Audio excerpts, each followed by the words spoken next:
Hey everyone, give me 1 minute here. I'm having a technical difficulty moment.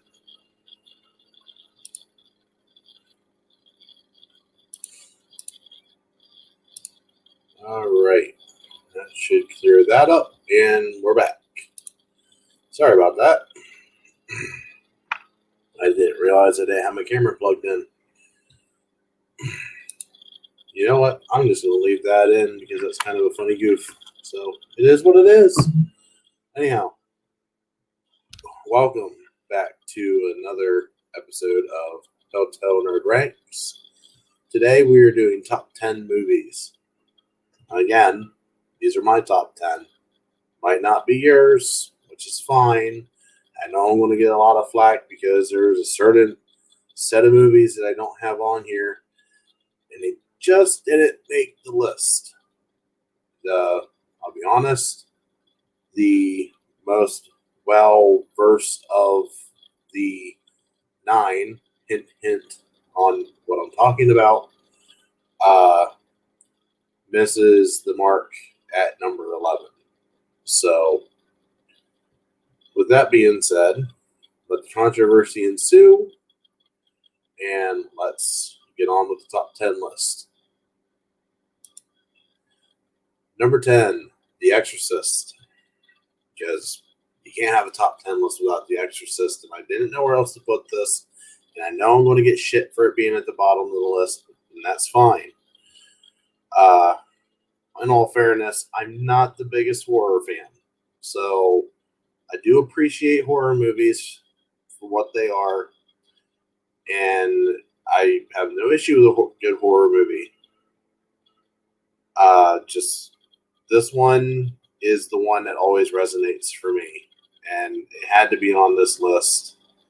So, and anybody that knows me knows I love me a good disaster movie, I love me a good sci-fi movie, and I love me a good comic book movie. So this list is going to be skewed that way, I can guarantee you. I mean, I can't really say much about The Exorcist other than what's already been said by countless people. Other than it's a horror movie classic, and if you like horror movie and you haven't seen The Exorcist yet, please see it. It is very good. I believe it was a 1970s release. I don't remember the exact year, but I'm pretty sure the decade was the 70s. So it's a great film. Number 9. This one's probably, let me double check here. It is the most recent release. Came out last year, actually. Greenland. If you have not seen this movie and you love yourself a good disaster flick, please watch this movie. This movie is stupendous. It does everything right that a disaster movie should do. It feels real. It feels visceral. It really does. It shows the immediate after effect of people finding out that everything's going to go to shit with a asteroid. Was it an asteroid or a comet? It was a comet, and it was breaking apart was the premise. And everybody is trying to find ways to survive, and chaos ensues,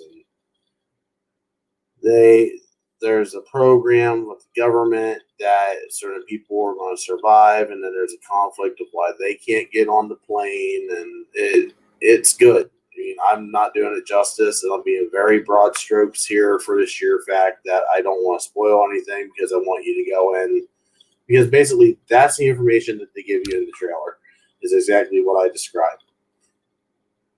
So, and it's great suspense leading all the way up to the ending. It's very nice spacing points. There's multiple points that there's disaster moments. It is very well done when they happen. Number 8. Bad Boys 2. And I know I'm going to get shit for this out of the trilogy that I picked Bad Boys 2. My opinion, and I used to be on the hate train with this movie as much as the next person, but since I watched all 3 of these films back to back to back, this film is severely the most underappreciated, underrated of the Bad Boys trilogy. Bad Boys 3 goes so far, or I guess Bad Boys for Life, which is I hate that goddamn title. This film is complemented tremendously by that film. So, if you haven't watched all 3 of the Bad Boys trilogy back to back to back, take yourself an afternoon or an evening and watch them all in sequence. It's so much better watching them in sequence. It really, really is. I really don't have anything else to say about it. If you don't know the premise of Bad Boys 2 by now, it's been out for, 15, 20 years now? Just watch it. I think the original Bad Boys came out in 93. Bad Boys 2, I believe, was 2002. And then Bad Boys for Life was 2019, I believe. Might have been early 2020. I don't remember. I think it was early 2020, actually, now that I think about it. Men in Black, number 7. First off, did anybody think that Tommy Lee Jones could ever be in a film that was slightly humorous, ever? Anybody? Please, if there was, give me a show of hands by leaving comments. Because I never pictured Tommy Lee Jones being in a sci-fi comedy, let alone a sci-fi comedy based off of a comic book, which is surprising that many people don't realize that Men in Black is based off of a comic book. Being honest, I didn't know this till a couple years ago. And I feel really stupid for not knowing this. But it is what it is. So I'm always open to learning new things, and I was very pleasantly surprised to find out that this was a comic book series. I do know that there was a cartoon when this franchise launched with Men in Black, the film, and the cartoon was really, I want to say really good. It was okay for what it was.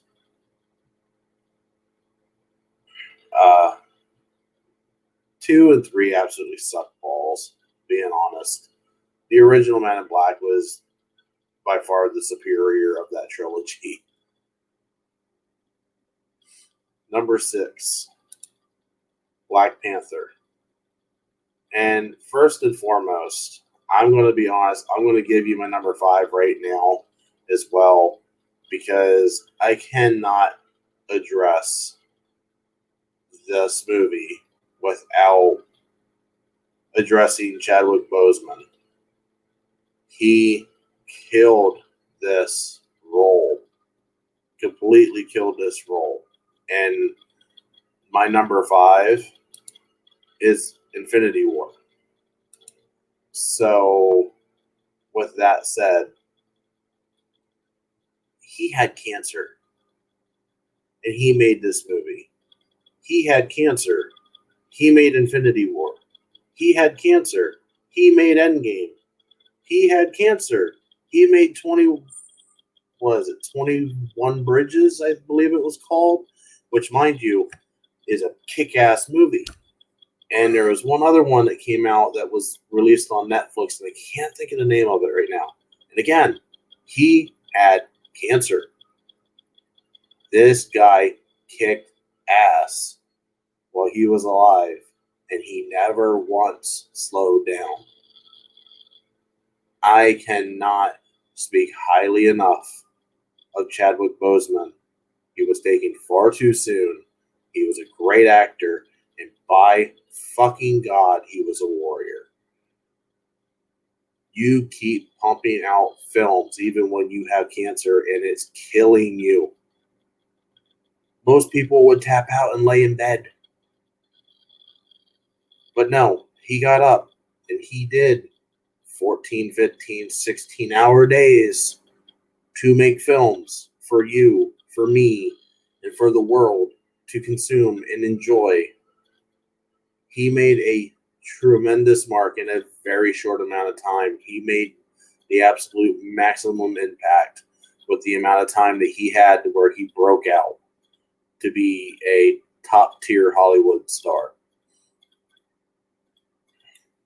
And even so, he was surrounded in this movie, and I mean, obviously, the MCU as a whole, he was surrounded by great casting around the board. I mean, anybody that says the casting in the MCU was crap, I'm sorry, I disagree. The MCU casting was pretty spot on as far as it could get. But God, I wish Chadwick was still here. He was putting out such of the best movie material of this generation. And we lost him way, way, way too soon. It still hurts me that he's gone. And again, with Infinity War, 18 films leading up to the final confrontation with Thanos, at least the first half of it. And this movie goes against the grain of so many superhero films. And if you haven't seen this film already, I can't really talk about this film without spoiling the ending, but the superheroes lose. That never happens. And we lose Black Panther in this film. And he doesn't come back until very, very close to the end of Endgame. Again, if you haven't seen Endgame, I can't talk about these films without spoilers. And I try not to do the spoiler thing, but it's almost next to impossible at this point to talk about these films because they're so big in the zeitgeist of the general populace that you basically already know how these things happen, and if you don't, you're under a rock. So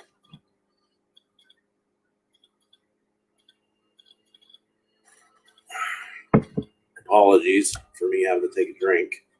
By the way, I want to show this off a little bit. This was made for me during Christmas.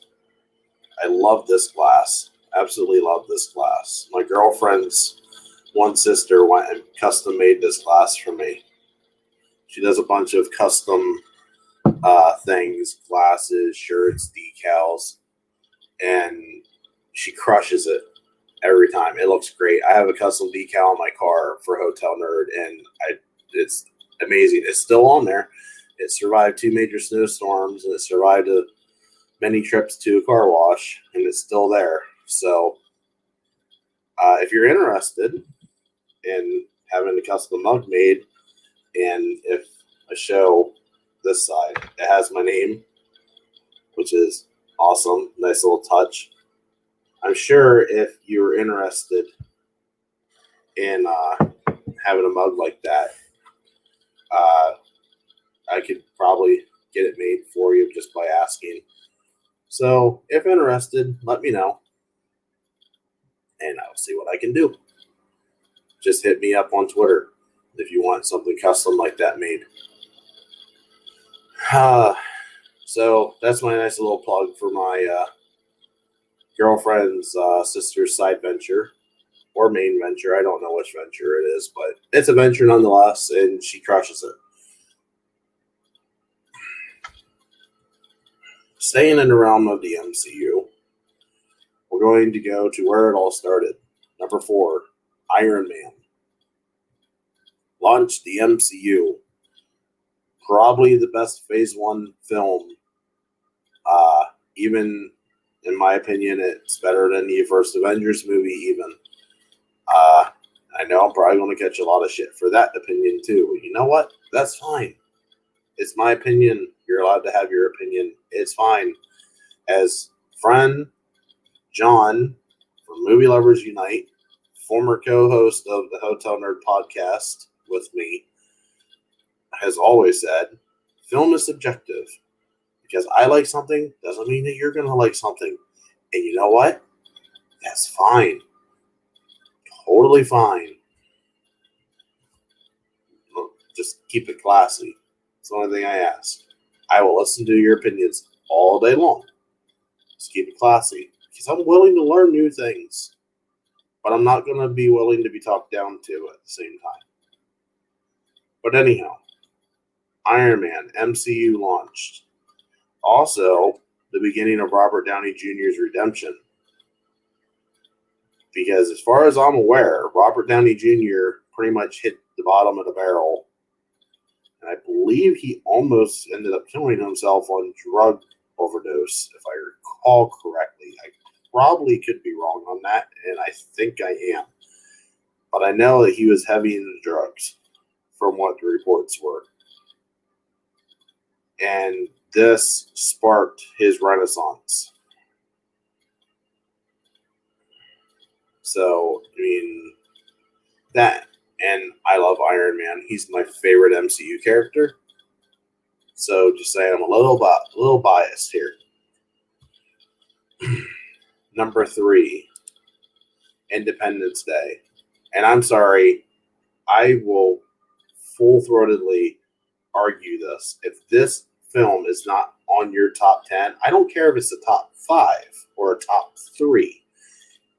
Top 10 has to be top 10. Because this had state-of-the-art special effects for when it was released.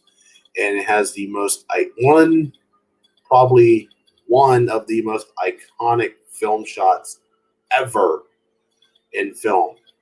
Probably top 5 film shot ever, with the White House being blown up. I do not know one person on this planet that has seen film that has not at least seen that scene, especially on YouTube. Because if you look up iconic film scenes, I guarantee you that's going to show up within your first 10 videos of watching something on YouTube. I still remember seeing that in the theaters and being, pun intended, blown away by it. That and the cast isn't terrible either. The cast is pretty decent, all things considered, being honest. Number 2, and this is going to be probably the what the fuck pick of this list, Twister. I'm going to be honest. I'm a weather geek through and through. Total fucking nerd when it comes to the weather. Love it. I've been paying attention to it ever since I was a kid. Used to lay in the yard and watch the clouds and watch the storms grow and watch them pass through the valley where I lived with my grandfather on the front porch. Almost been struck by lightning a few times because of my own stupidity. I've storm chased. I've almost been hit by a tornado by a total fluke of an accident. My own stupid fault, being absolutely honest. Because I definitely put myself in the wrong spot at the wrong time. But this movie, I have 3 reasons that this movie is on this list. It's a memorable movie because if you say the movie Twister, people know what you're talking about. They might not know the people that are in it, but they do at least know the film itself. This film is extremely quotable, very quotable. I use the one quote all the time, and that is the one with Dusty, which is Philip Seymour Hoffman's character. Yes, Philip Seymour Hoffman is in this film. He plays Dusty, and he's quite comical. He's actually probably my favorite character in the entire movie. And in a lot of ways, this film was influential. Really, really was. And other than Into the Storm, I mean, you can cheat and say The Day After Tomorrow had tornadoes in it, which fine. But I think Twister and Into Tomorrow or Into the Storm are the only ones that actually deal solely with tornadoes. Everything else is like, oh, big disaster film with tornadoes involved. So that's why it sits at number 2 on my list. And number 1. Anybody that knows me knows this. I am a sucker for Ghostbusters 1984. Not such a fan of the 1989 Ghostbusters 2. And I hate the 2016 reboot. Absolutely despise that. And no, before people jump my ass, no, it's not because it's all female. It's because of the cast, but it's not because it's all female. So anybody that has that argument, I'm shutting that shit down right now. That cast was terrible. The only good character, and I can't even remember what the hell her name was the one that was the Egon character. Short of that, everybody was shit. Chris Hemsworth was shit. It was a terrible film.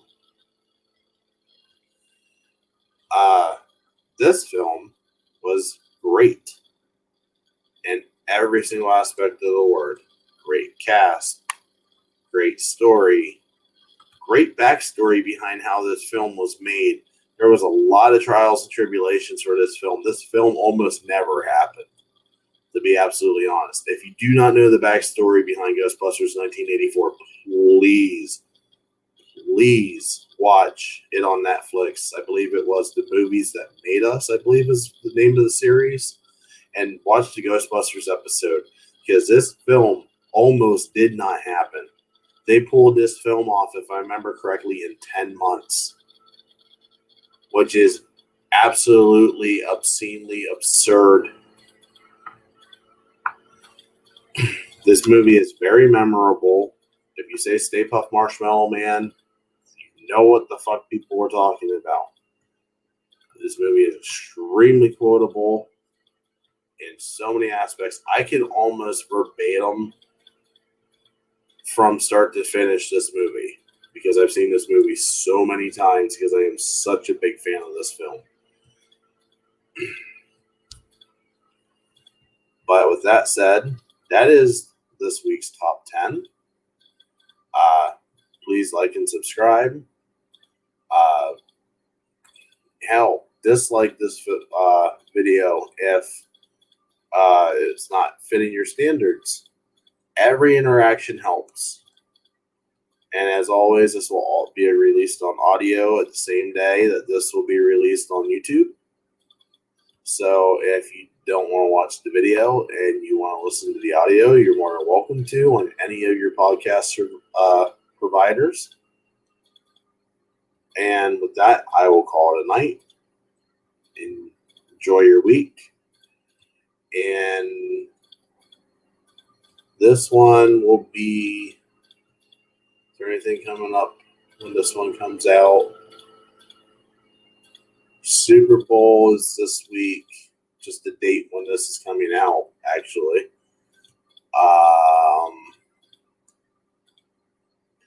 This will be before the Daytona 500. So this will come out the night before the Daytona 500. So if you're a NASCAR fan, enjoy the race tomorrow. As of right now, it looks like I got to work, unfortunately, even though I was planning on hosting a Daytona 500 party, which is a tradition that I have in this house with my kids. So, yeah. Have a good night. Enjoy the race. hopefully your football team won, the one that you were rooting for during the Super Bowl.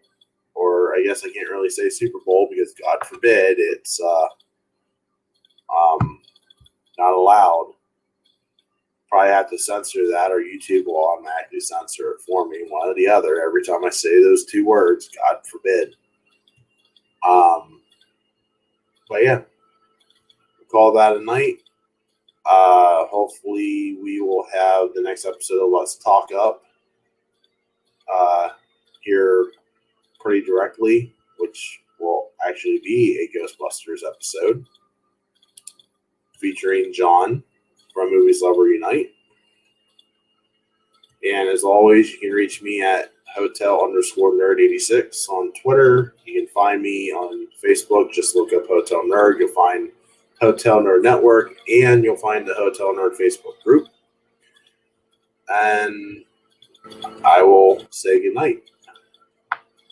Peace out.